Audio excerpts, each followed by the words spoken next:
દ્રષ્ટિકોણથી જોવામાં આવતું હોય છે, પરંતુ આ ગુજરાતની જ્યારે આપણે વાત કરી રહ્યા છીએ ત્યારે આપણે એ સમજવું જરૂરી છે કે છેલ્લા કેટલાક સમયની અંદર બનતી ઘટનાઓ, છેલ્લા કેટલાક સમયની અંદર અસામાજિક તત્વોનો ત્રાસ અને એમની ખુલી ગયેલી હિંમત ક્યાંક ને ક્યાંક આપણને વિચારતા કરી દે છે અને સવાલ કોઈ પણ ધોરણે કાયદા ઉપર પણ ઉઠી રહ્યો છે.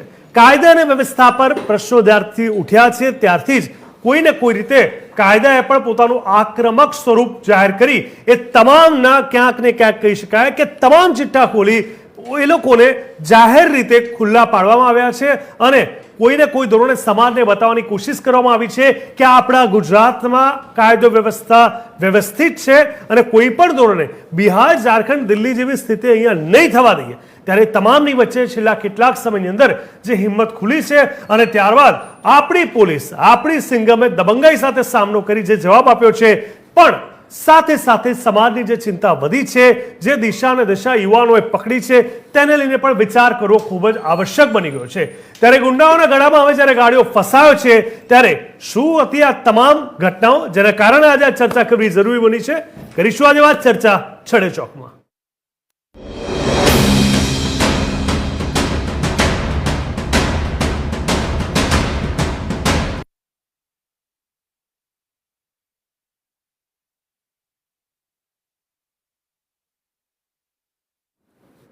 તો ગુજરાતમાં વધી રહેલા અસામાજિક તત્વોની આપણે અત્યારે વાત કરી રહ્યા છે. વધતી જતી ચિંતા જે ગુજરાત, જે તેની જીવંત સંસ્કૃતિ અને આર્થિક સમૃદ્ધિ માટે જાણીતું છે, તે અસામાજિક તત્વોના વધતા જતા વલણનો સામનો કરી રહ્યું છે. રાજ્યમાં ગુનાહિત પ્રવૃત્તિઓમાં વધારો જોવા મળ્યો છે, જે કાયદો અને વ્યવસ્થા માટે નોંધપાત્ર ખતરો છે. તેના જવાબમાં પોલીસે આક્રમક કાર્યવાહી પણ કરી, જેનાથી જાહેર સલામતી જાળવવા અને વ્યક્તિગત અધિકારીઓના રક્ષણ વચ્ચે સંતુલન અંગે ચર્ચાઓ પણ શરૂ થઈ છે. આ બાજુ જે રીતે અસામાજિક તત્વોનો ભયાનક વધારો થયો છે, તાજેતરના વર્ષોમાં ગુજરાતમાં ખંડણી, તોડફોડ અને હુમલા જેવા ગુનાઓમાં નોંધપાત્ર વધારો જોવા મળ્યો. આ ઘટનાઓ રાજ્યના વિવિધ ભાગોમાં નોંધાઈ છે, જેમાં શહેરી અને ગ્રામીણ વિસ્તારોનો સમાવેશ થાય છે. ત્યારે અસામાજિક તત્વોના વધારાથી સામાન્ય લોકોમાં ભય અને અસુરક્ષાની ભાવના પેદા થઈ છે. આક્રમક પોલીસ કાર્યવાહીની પણ વાત કરવી જરૂરી છે. ત્યારે વધતા જોખમોનો સામનો કરવા માટે ગુજરાત પોલીસે અસામાજિક તત્વો પર કડક કાર્યવાહી શરૂ કરી પોલીસ દરોડા પાડી રહી છે. ત્યારે શંકાસ્પદોની ધરપકડ કરી રહી છે અને દોષિતોને કડક સજા ફટકારી રહી છે. પોલીસ કાર્યવાહી પાછળનો હેતુ કાયદો અને વ્યવસ્થા પુનઃસ્થાપિત કરવાનો છે, પરંતુ કેટલાક ટીકાકારો દલીલ કરે છે કે આ અભિગમ ખૂબ આક્રમક રહ્યો છે, જેના કારણે પોલીસની ક્રૂરતા અને માનવ અધિકાર ઉલ્લંઘનના આરોપો ઊભા થયા છે. ચિંતાઓ અને વિવાદોની વચ્ચે આક્રમક પોલીસ કાર્યવાહીથી સત્તાના દુરુપયોગ અને હાસ્યમાં ધકેલાઈ ગયેલા સમુદાયો પર તેની અસર અંગે ચિંતાઓ ઊભી થઈ છે અને કેટલાક કાર્યકરો અને નાગરિક સમાજ જૂથોએ પોલીસની પદ્ધતિઓ પર પણ પ્રશ્નો ઉઠાવ્યા અને આરોપ લગાવ્યો કે તેઓ પૂરતા પુરાવા વિના ચોક્કસ જૂથો અને વ્યક્તિઓને નિશાન બનાવી છે. ત્યારે તમામની વચ્ચે આગળનો રસ્તો ગુજરાતમાં વધતા અસામાજિક તત્વોને સંબોધવા માટે, જાહેર સલામતી જાળવવા અને વ્યક્તિગત અધિકારીનું રક્ષણ કરવા વચ્ચે સંતુલન જાળવવું ખૂબ જરૂરી બન્યું છે.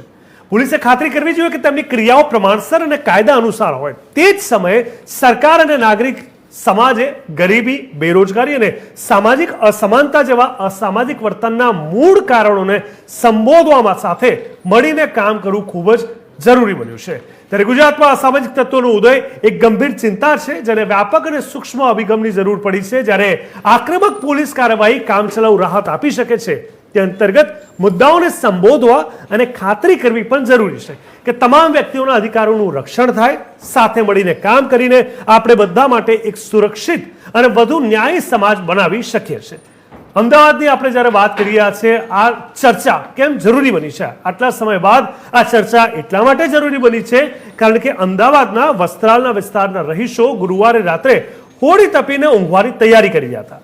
ત્યારે નિરાંત ચોકડી પાસે લગભગ 20 શખ્સોના ટોળાએ ઉત્પાત મચાવ્યો. અમદાવાદ પોલીસ અનુસાર એક સ્થાનિક ગેંગના સભ્યોના ટોળાએ વિરોધી ગેંગના માણસો ન મળતા રાહદારીઓને નિશાન લીધા અને તેમની ઉપર હથિયાર ઉઠાવ્યા.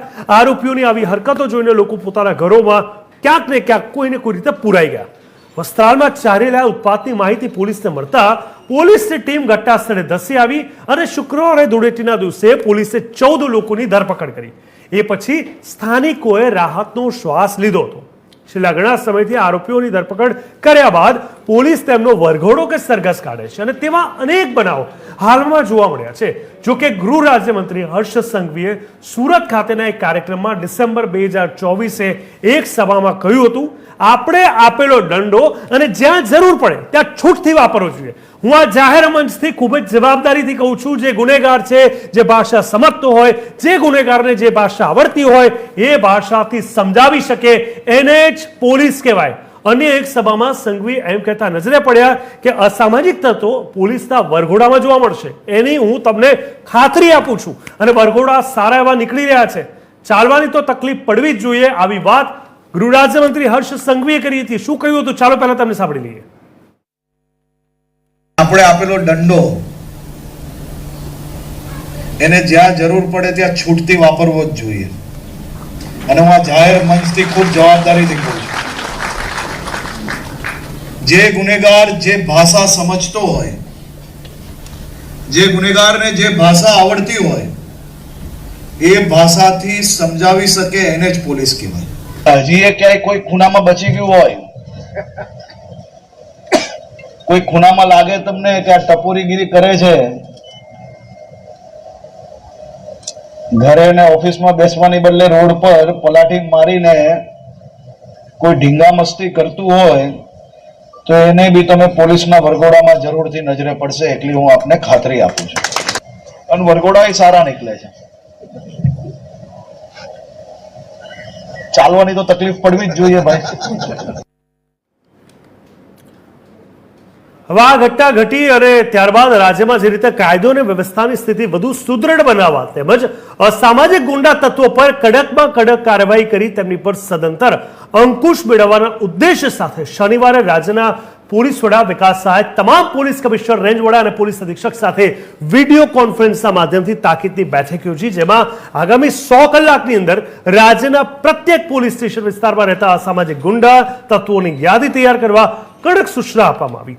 રાજ્યમાં અસામાજિક ગુંડા તત્વો સામે કડક શિક્ષાત્મક કાર્યવાહી કરવા માટે લેવાયેલા આ નિર્ણયનું તાત્કાલિક અમલીકરણ કરવા આદેશ કરવામાં આવ્યા છે.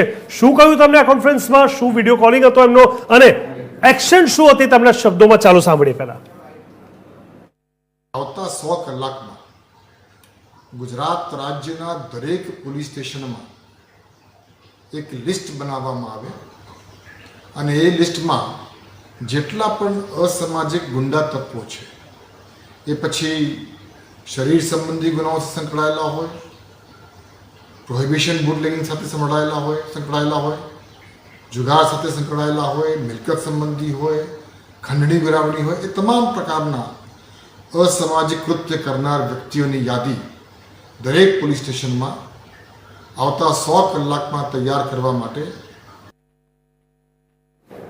ગ્રાફિક્સના માધ્યમથી પણ સમજવું જરૂરી છે કે શું ઘટનાઓ ઘટી રહી છે, ક્યાં ચિંતન કરવાની આવશ્યકતાની સાથે સાથે ચિંતા ક્યાં વધી છે. ગુંડાના ગળામાં જે ગળ્યાની વાત કરી રહ્યા છે, ગુજરાતમાં વધી રહેલા અસામાજિક તત્વો પર ધ્યાન આપવાની સ્પષ્ટ રીતે જરૂર દેખાઈ રહી છે. આક્રમક પોલીસ કાર્યવાહી અસરકારક ઉકેલ ન પણ હોઈ શકે એવું પણ બની શકે. કેમ એ આપણે આ ડિબેટ પર ચોક્કસથી ચર્ચા કરીશું. ત્યારે પોલીસે જાહેર સલામતી અને વ્યક્તિગત અધિકારીનું સંતુલન બનાવવું ખૂબ જ જરૂરી છે. આ બાજુ સમુદાય કાર્યક્રમો સામાજિક વર્તનને રોકવામાં મદદ કરી શકે છે. ચોક્કસથી એટલે એમ કહી શકાય કે ઓવરઓલ ગુંડાઓના ગળામાં ગળ્યો જે ફસાયો છે, સરકારે અંતર્ગત સામાજિક મુદ્દાઓ પર ધ્યાન આપવું પડશે. ગુજરાતમાં વધી રહેલા અસામાજિક તત્વો પર ધ્યાન આપવાની જરૂર છે અને કોઈને કોઈ ધોરણે તેમને એક સબક શીખવાડવાની જરૂર છે. અનેક સવાલો મહત્વપૂર્ણ અહીંયા છે. એ સવાલો પર નજર કરીએ, ક્યાં સામાજિક ધોરણે ચિંતન કરવાની આવશ્યકતા છે. સવાલ છડે ચોકના માધ્યમથી સમજીએ કે ગુજરાતમાં વધતા જતા અસામાજિક તત્વોના મૂળ કારણો શું હોઈ શકે છે. સાથે જ સવાલ થાય છે કે અસામાજિક તત્વોના મૂળને કેવી રીતે પહોંચી શકાય છે. બીજો એક અગત્યનો સવાલ, શું આક્રમક પોલીસ કાર્યવાહી અસામાજિક તત્વો સામે લડવા માટે અસરકારક ઉકેલ છે? શું ફરી નહીં ઘટે આવી ઘટનાની ગેરંટી શું? શું અહીં પોલીસ ક્રૂરતા અને માનવ અધિકારોના ઉલ્લંઘન અંગે ચિંતિત છે કે ચિંતા કરી રહી છે? સાથે જ સવાલ થાય કે પોલીસ વ્યક્તિગત અધિકારીઓના રક્ષણ સાથે જાહેર સલામતી જાળવવાનું સંતુલન કેવી રીતે ગોઠવશે ભવિષ્યની અંદર? સત્તાના દુરુપયોગને રોકવા માટે પણ અનેક પ્રશ્નો થઈ રહ્યા છે. કયા રક્ષણાત્મક પગલાં લેવામાં આવ્યા છે અથવા લેવામાં આવશે જેનો દુરુપયોગ ન થાય, અસામાજિક વર્તનને રોકવા અને સામાજિક એકતાને પ્રોત્સાહન આપવા શું કરી શકાય, આ પણ એક ચિંતન કરવો પડે એવા પ્રકારનો સવાલ. સમુદાયની ભાગીદારી સામાજિક કાર્યક્રમો અને શિક્ષણ શું ભૂમિકા ભજવી શકે છે એ પણ સમજવું જરૂરી છે. સાથે જ એક અગત્યનો સવાલ અને અંતિમ સવાલ, શું ગરીબી, બેરોજગારી અને સામાજિક અસમાનતા જેવા અસામાજિક વર્તનના મૂળ અહીં જવાબદાર છે કે કેમ? આ તમામ સવાલોની સાથે જ ચર્ચા છડે ચોકની શરૂઆત કરીએ. ગુંડાઓના ગળામાં ગળ્યો આખિરકાર ફસાયો છે, ત્યારે આ ચર્ચા કરવા આપણી સાથે ટીવી 13 સ્ટુડિયો પર ઉપસ્થિત છે અંબાલાલભાઈ ચૌહાણ, જે નિવૃત્ત આઈપીએસ ઓફિસર છે. અંબાલાલભાઈ, ખૂબ ખૂબ સ્વાગત છે આપનું. સાથે જ પિયુષભાઈ સુથાર જોડાયા છે, જેઓ સામાજિક કાર્યકર છે. પિયુષભાઈ, હવે જે રીતે આપણે આ ચર્ચા આગળ વધારી છે, આ ચર્ચા એટલા માટે કરવી આવશ્યક છે કારણ કે આપણે અલગ પ્રકારની હાઇપોથેટિકલ એક માનસિકતામાં, એક અલગ પ્રકારના ગર્વમાં, એક અલગ પ્રકારના પ્રાઉડમાં આપણે જીવીએ છીએ કે આ દિલ્હી નથી, બિહાર નથી, ઝારખંડ નથી, અહીંયા વ્યવસ્થા સારી છે, માણસો સારા છે, કૌટુંબિક એક વાતાવરણ છે અને નવરાત્રિમાં પણ રાત્રે 2-3 વાગ્યા સુધી ફરી શકે છે, કંઈ થતું નથી. વાતો આપણે બહુ સારી કરી લઈએ છીએ, મજા આવે છે સાંભળવાની, કોઈ વખાણ કરે ગુજરાતના તો સારું લાગે છે. પણ અમદાવાદ જે કહેવાય કે ગુજરાતનું હૃદય છે અને એમાં ખુલ્લેઆમ હોળી ધૂળેટીના તહેવારો ઉજવાતા હોય અને તહેવારોની વચ્ચે મન ફાવે એના પર મારામારી કરવી, તૂટી પડવું, અને આ પહેલી ઘટના નથી. થોડી વાર પછી, બ્રેક પછી હું ઘણી ઘટનાઓ બતાવીશ. એ બતાવે છે કે એક પછી બીજી ઘટના ત્યારે બને કે પહેલી ઘટનામાં કોઈ ઉદાહરણ રૂપ આપણે કાર્યવાહી ન કરી હોય. તો પિયુષભાઈ, શું કહેશો કે શું થઈ રહ્યું છે, કોની નિષ્ફળતા ગણો છો અને ક્યાં ચૂક રહી ગઈ છે? ટીવી 13 ગુજરાતીનો ખૂબ ખૂબ આભાર આ બાબતે ચર્ચા કરવા માટે. સમસ્યા એવી છે કે વાલી મિત્રો, મા બાપ, એની ખૂબ જ બેદરકારી છે. એમને એટલું ભાન નથી કે મારા દીકરા ક્યાં સુધી શું કરી રહ્યા છે, અને એના કારણે એ બજારમાં બેફામ બને છે. બીજી વસ્તુ, ગુજરાત પોલીસે 100 કલાકમાં લિસ્ટ બનાવવાની માંગણી કરી, લિસ્ટ બનાવ્યું, પરંતુ અધિકારી, જે તે અધિકારીને હું કહેવા માંગુ છું કે તમે જાણો છો પોલીસ સ્ટેશનોની અંદર શું થાય છે?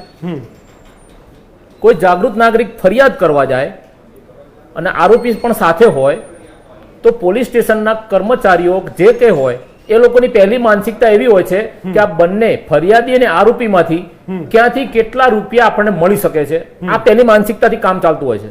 ત્યારબાદ જે પૈસા વધુ આપશે, જો આરોપી પૈસા વધુ આપે તો ફરિયાદીને ગમે તે બહાના કાઢીને, ધમકાવીને, ડરાવીને ફરિયાદ નહીં કરવાની વાત કરીને કાઢી મૂકવામાં આવે છે. બીજી વસ્તુ, કોઈ પણ વ્યક્તિ જાણકારી આપે છે, મહત્વની જાણકારી આપે કે સમાજમાં અસામાજિક તત્વ આ રીતનું છે, આ નિયમ ભંગનું કામ થાય છે, જો એ જાણકારી આપે છે તો એ જાણકારી, એ અરજદારની જાણકારીની વિગત સામેવાળા આરોપીને તમારા જ ખાતાના અધિકારીઓ ક્યાંક લીક કરીને આપે છે, જેના કારણે ફરિયાદી અને આરોપીને ઘર્ષણ થાય છે, જેના કારણે મારામારી અને હુમલાઓના બનાવો બને છે. ખરેખર આ વ્યવસ્થા સુધારવાની જરૂર છે. એવું જરૂર નથી કે પબ્લિક જ એટલી ગુના કરે છે. જેટલા ગુના પબ્લિક કરે છે એનાથી વધારે ગુના નીતિ નિયમ બગાડીને પોલીસ સ્ટેશનોમાં થઈ રહ્યા છે. ઠીક છે, આના પર આવું. એટલે પિયુષભાઈ, હવે અહીંયા એક વાત તો સ્પષ્ટ થઈ ગઈ છે કે આ બધામાં હવે બંને લોકો એક સ્તર પર આવીને ઊભા છે. અસામાજિક તત્વોની વાત કરીએ કે પોલીસ જે રક્ષા કરે છે એમની વાત કરીએ, કોણ કોના પર ક્યારે કઈ રીતે આવી થઈ જશે ખબર નથી, અને એના કારણે જે સામાન્ય માણસો છે જે રહી રહ્યા છે એ લોકોને ખબર નથી પડતી કે કોને કન્સિડર કરવા, કોનાથી ડરવું, કોનાથી રક્ષા થઈ રહી છે મહેસૂસ કરવું. એના કારણે વધારે ડરનો માહોલ ઉભો થયો છે.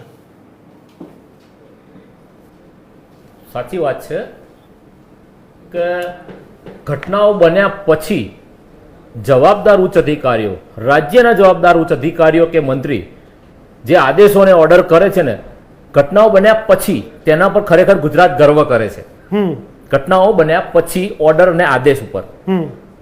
પરંતુ જે આજે હું મારા વખાણ કરવા નથી માંગતો, આ જે સત્ય ઘટના હું કહું છું કે જે પોલીસ ખાતામાં હોવું જોઈએ એ નથી. કે હું જ્યારે બી બહાર રોડ ઉપર નીકળું છું ગાડી લઈને અને કરપ્શન કરનારા તમામ કોઈ પણ કર્મચારીને પકડું છું, અને ઘણી બાબત બનાવીને 10 વર્ષની અંદર, જેના કારણે આજની તારીખમાં હું રોડ ઉપર ગાડી લઈને નીકળું છું તો સંતાઈને બેસેલા કે બૂથમાં બેસી રહેલા કર્મચારીઓ દૂરથી ગાડી જોઈને ઉભા થઈને રોડ ઉપર આવી જાય છે. આ ડર પોલીસનો પબ્લિકમાં હોવો જોઈએ, અસામાજિક તત્વોમાં. જે આ ડર રહ્યો નથી, જેનું કારણ છે સૌથી મોટું ભ્રષ્ટાચાર અને આવા તત્વોને મદદ કરનારા આગેવાનોની ગુલામી. આ બે વસ્તુ બહુ મહત્વની છે. પોલીસ ખરેખર કામગીરી કરવા માંગે છે, નથી કરતી પોલીસ એવું નથી કહેતો હું, પોલીસ ખરેખર કામગીરી સારી કરવા માંગે છે, પણ ક્યાંક એમને ઉપરથી દબાણ આવે છે. આ તો અમે અનુભવેલું છે અને સાંભળેલું બી છે કે સાહેબનો ઓર્ડર છે, અમારથી આ નહીં થાય. તો એવા તત્વોને પણ લિસ્ટ કોણ બનાવશે? જે ખાતાની અંદર જ બેઠા છે કે જે આવા તત્વોને છાવરવા માટે થઈને કર્મનિષ્ઠ અધિકારીઓને દબડાવે છે કે ભાઈ તું શાંતિથી નોકરી કરવી છે તારે, હું કહું એટલું કર. આવા શબ્દો સાંભળેલા બી છે અમે.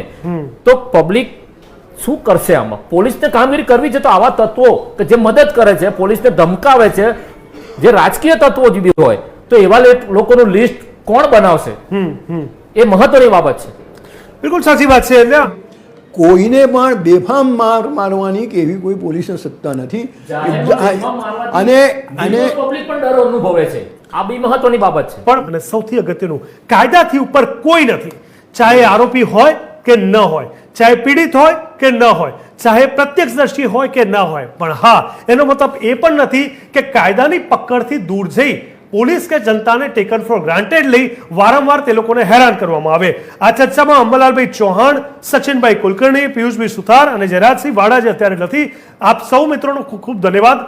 આ ચર્ચા આજે કરવી એટલે જરૂરી હતી કારણ કે ઘટના ઘટિત થઈ ગઈ, પછી કેટલી ઘટના ઘટી એ પણ જાણવું જરૂરી હતું, અને સાથે સાથે ડીજીપી દ્વારા પોલીસ ફોર્સથી શું એક્શન પ્લાન છે અને શું ચોખ્ખો લાલ મેસેજ એ લોકોને આપવામાં આવ્યો છે કે હવે આવી કોઈ પણ ભૂલ કરશો તો છોડવામાં નહીં આવે. ત્યારે આપણે સમજવાનું છે કે આપણું ગુજરાત છે, આપણું એવું ગુજરાત છે કે જ્યાં વધારે કુટુંબો, વધારે સારા લોકો અને એવા પ્રકારના લોકો કે જ્યાં લોકો હંમેશા સ્ટેબલ અને સેટલ થવાનું વિચારે એવા પ્રકારના વાતાવરણ અને માહોલને એન્જોય કરવા લોકો આવતા હોય છે. ત્યારે આપણે કોઈ પણ ભોગે આપણી ગરિમાને, આપણી વાસ્તવિકતાને, આપણી સંસ્કૃતિ, પરંપરા કે સંસ્કારને ભૂલી જઈ આવા તત્વોને સહન પણ ન કરવા જોઈએ. અને આવા તત્વો થાય આગળ તો પોલીસે ચોક્કસથી આક્રમકતાનું એક વલણ અપનાવવું જરૂરી હોય છે. ચર્ચા છડે ચોકવા બસ અત્યારે આટલું જ. દેશ દુનિયા ગુજરાત રાજ્યની પડે પડની વિગત અને સમાચાર માટે આપ જોતા રહો TV13 ગુજરાતી, હકથી ગુજરાતી.